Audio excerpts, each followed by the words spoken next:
Hello! Welcome back to our English channel. We're so happy you're here. I'm Emma. Hey everyone, it's great to see you all again. I'm Nico. This morning, I was thinking about how many times I say the word have in one day. I have breakfast, I have to go to work, I have a meeting. It's everywhere. That's actually perfect because today we're talking about how to use have like a native speaker. Exactly. And you know what? Have is one of those words that seems simple, but it has so many uses. Most learners only know, I have a book, but there's so much more. So today we're going to show you how to use have confidently in everyday English. By the end of this episode, you'll be able to 1. Use have for possession correctly. 2.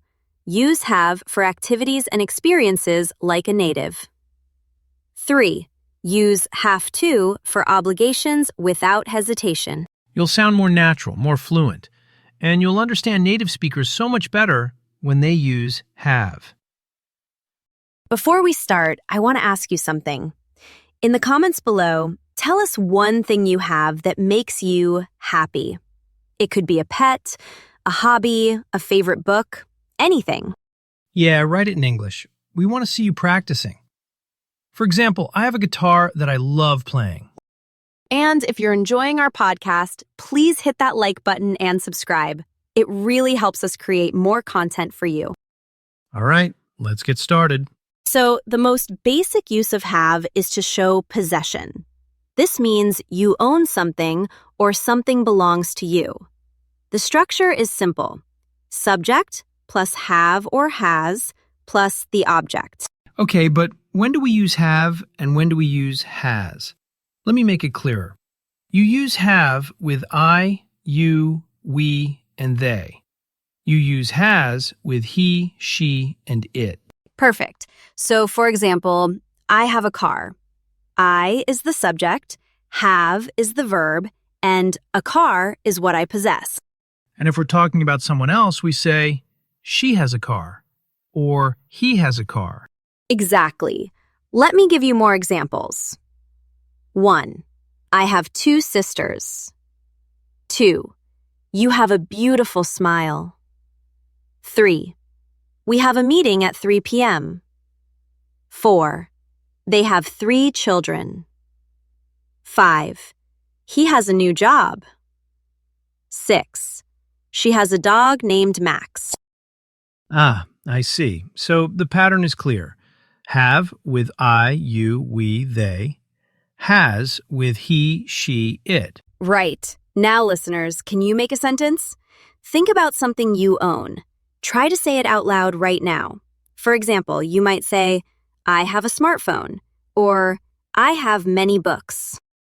Go ahead, practice it. We'll wait. Now, what about the negative form? How do we say we don't have something? Great question. You use don't have or doesn't have. For example, I don't have a car. She doesn't have any siblings. We don't have much time. Notice we say don't have for I, you, we, they, but doesn't have for he, she, it. And for questions, we say, do you have a pen? Or does she have any pets? Do they have a car? Does he have any brothers or sisters? Okay, quick practice. Listeners, how would you say this? Your friend owns 2 cats. What would you say? Think about it. The answer is, my friend has 2 cats. Did you use has and not have? If you did, perfect. And one more. How do you say you don't own a laptop? The answer is, I don't have a laptop. Now here's something important. Have, for possession, isn't just about physical objects. We also use it for things you can't touch. That's true. Like, I have an idea. She has a problem. They have permission. I have a question. He has a lot of experience. We have a plan. So remember, possession isn't just about things you can touch. It's also about ideas, problems, qualities, and experiences. So just to recap this section, Use have with I, you, we, they. Use has with he, she, it. Use don't have or doesn't have for negatives. And have works for both things you can touch and things you can't touch, like ideas and problems. Got it? Let's move on to the next part. Okay, so we've covered have for possession, but here's where have gets really interesting and useful. We use it for activities and experiences all the time. Yes. In English, we use have with many activities, especially meals, drinks, conversations, and experiences. Let's start with meals. We say have breakfast, have lunch, have dinner. For example, I have breakfast at 7 a.m. every day. Did you have lunch yet? We're having dinner at that new restaurant tonight. Notice Emma said, "We're having dinner." That's when you use having for plans or things happening right now. Good point. Now, we also use have for drinks. Let's have coffee together. I usually have tea in the morning. Would you like to have a beer? She's having water with her meal. That's interesting. Why do we say have coffee and not drink coffee? Great question. You can say drink coffee, but have coffee is more common in everyday conversation. It's about the whole experience, not just the physical action. When you say, let's have coffee, you're suggesting meeting up, sitting down, chatting. It's social. Okay, that makes sense. So, have coffee is more natural for invitations and general plans. Exactly. Now let's talk about experiences. We use have with so many experience words. Have a good time. Have fun. Have a great day. Have a wonderful vacation. For example, I had a wonderful vacation. Did you have a nice weekend? We're having such a great time at this party. I hope you have a good day at work. And we also use have for other activities, right? Like have a shower, have a meeting, have a conversation. Absolutely. Let's do a quick game. I'll say an activity and you tell me if we use have with it. Okay, I'm ready. A shower. Yes. Have a shower. A conversation. Absolutely. Have a conversation. A rest. Yes. Have a rest. A party. Yes. Have a party. See? Have is everywhere in daily activities. Now here's something helpful. When have goes with certain words, they always sound natural together, like have a look or have a chat. That's right. Some common collocations with have are have a look, have a try, have a think, have a chat, have a word. For example, can I have a look at that? I need to have a rest. Let me have a think about it. Let's have a chat later. These are really useful for sounding natural. Now, listeners, can you practice? In the comments, write a sentence using have with an experience or activity. For example, I'm having a great time learning English. Here are some tips for using have naturally with activities. First, use have for meals and drinks in everyday conversation. Second, use have for experiences and activities, especially things that happen at a specific time. Third, pay attention to which words naturally go with have. We say, have a conversation, not make a conversation. So to review this section, have is used for meals like breakfast, lunch, dinner. It's used for drinks like coffee and tea. It's used for experiences like have fun or have a good time. And it's used for activities like have a shower, have a meeting, or have a conversation. The key is to learn these phrases together. Don't think about each word separately. Think, have breakfast, have coffee, have fun as one complete phrase. All right, ready for the next part? Okay, so we've covered have for possession and activities. Now let's talk about the third way to use have. This one is super important. You'll use it every single day. Yes, we use have to to talk about obligation or necessity, things you must do.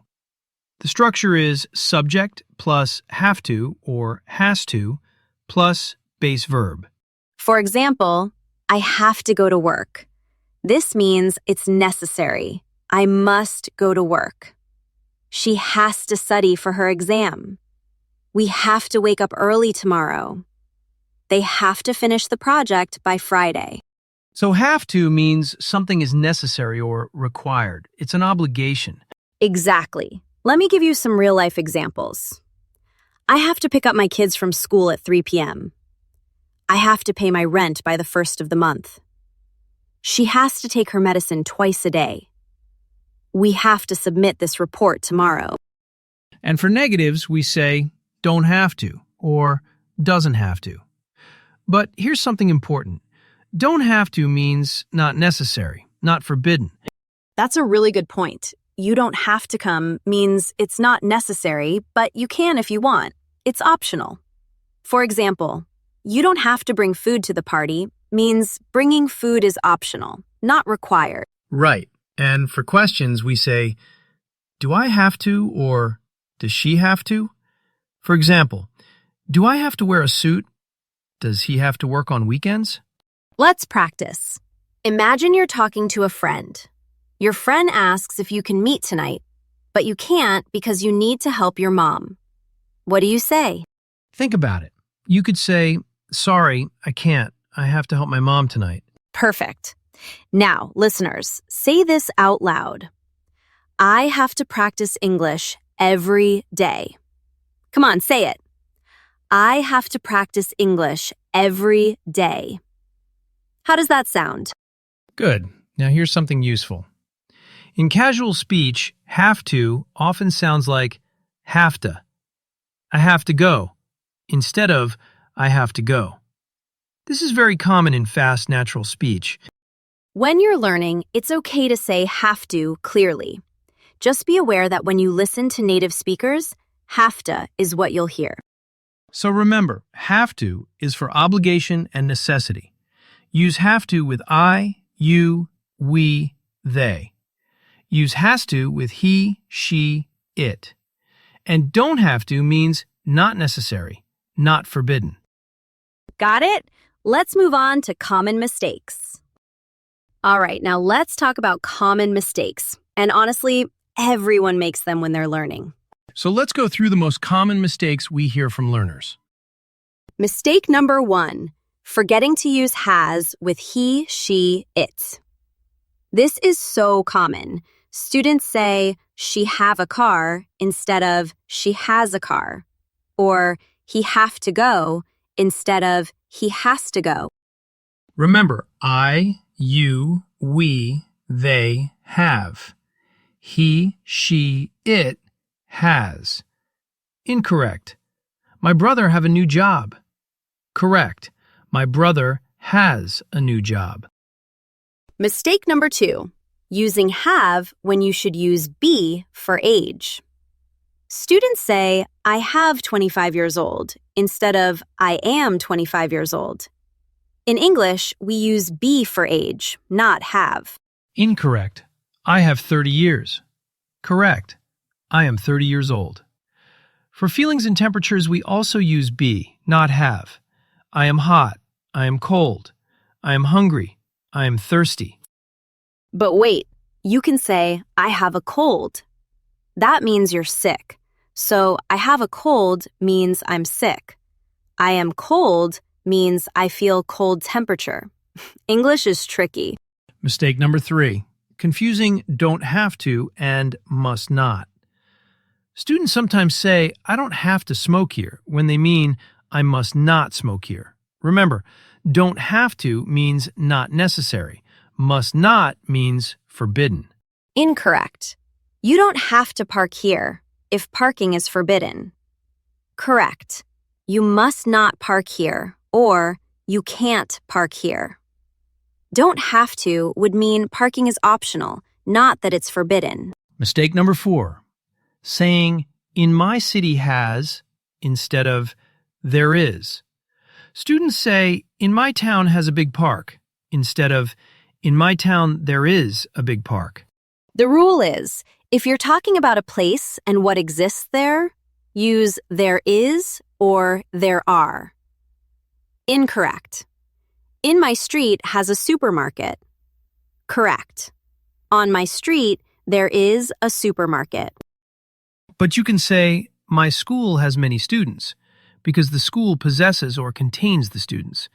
So, my university has 20,000 students is correct. Mistake number 5, not knowing how to say someone else did something for you. For example, I cut my hair means you did it yourself. I had my hair cut means someone else cut it for you, like a hairdresser. This is really important. I fixed my car means you repaired it yourself. I had my car fixed means a mechanic did it. The pattern is have plus the thing plus the action done to it. More examples.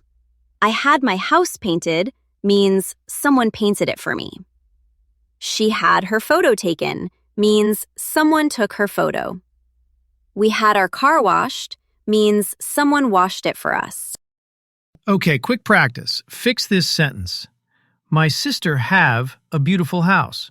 The answer is, my sister has a beautiful house. And this one. I have 22 years old.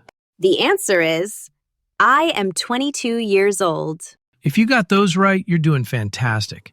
And remember, making mistakes is completely normal. That's how we learn. All right, it's time for some interactive practice. We're going to give you some situations and you choose the correct sentence. Ready? Let's do this. Situation 1. You want to say you own a bicycle. Which is correct? A.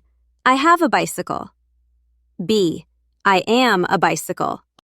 The answer is A. I have a bicycle. I hope nobody said B.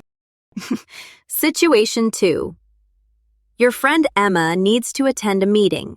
Which is correct? A. Emma have to go to the meeting. B. Emma has to go to the meeting. The answer is B. Remember has with he, she, it, or singular names. Situation 3. You want to suggest getting coffee. Which sounds more natural? A. Let's drink coffee. B. Let's have coffee. Both are correct, but B sounds more natural. Let's have coffee is more common for social situations. Situation 4. You want to say you're 28 years old. Which is correct? A. I have 28 years. B. I am 28 years old. The answer is B. We use B for age, not have. Situation 5. You want to say it's not necessary to bring food to the party. Which is correct? A. You don't have to bring food. B. You must not bring food. The answer is A. Don't have to means not necessary. Must not would mean it's forbidden. Situation 6. Someone cut your hair for you at a salon. Which is correct? A. I cut my hair. B. I had my hair cut. The answer is B. I had my hair cut means someone else did it for you. I cut my hair means you did it yourself. How many did you get right? If you got all 6, you're a superstar.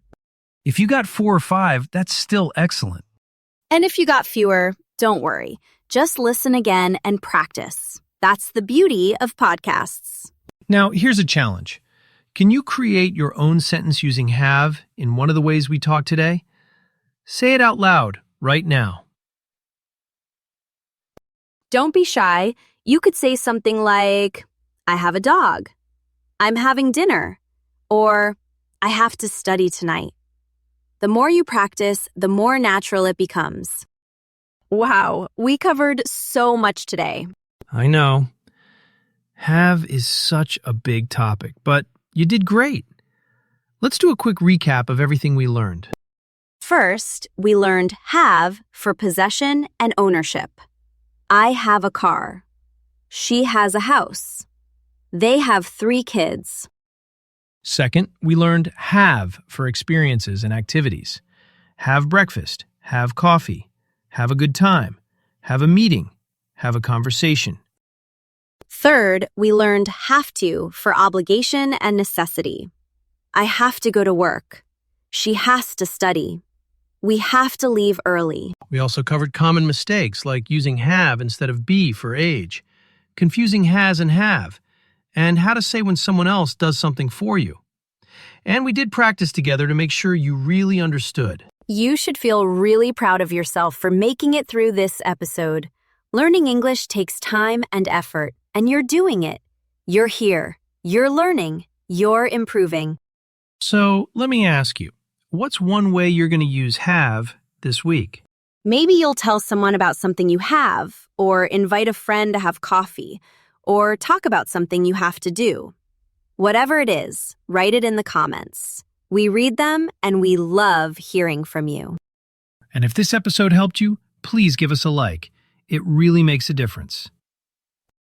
Share this podcast with your friends who are learning English too. Leave a comment telling us what you want to learn next. And make sure you're subscribed to our channel so you never miss an episode. We create new content every week to help you improve your English naturally and confidently. Remember, every conversation is practice. Every mistake is a learning opportunity. Don't be afraid to use what you learned today. You have the knowledge now, so use it. You have to practice to improve. See what we did there? All right, everyone. Thank you so much for listening. We'll see you next time. Keep practicing, keep learning, and have a wonderful day. Bye, everyone. Bye.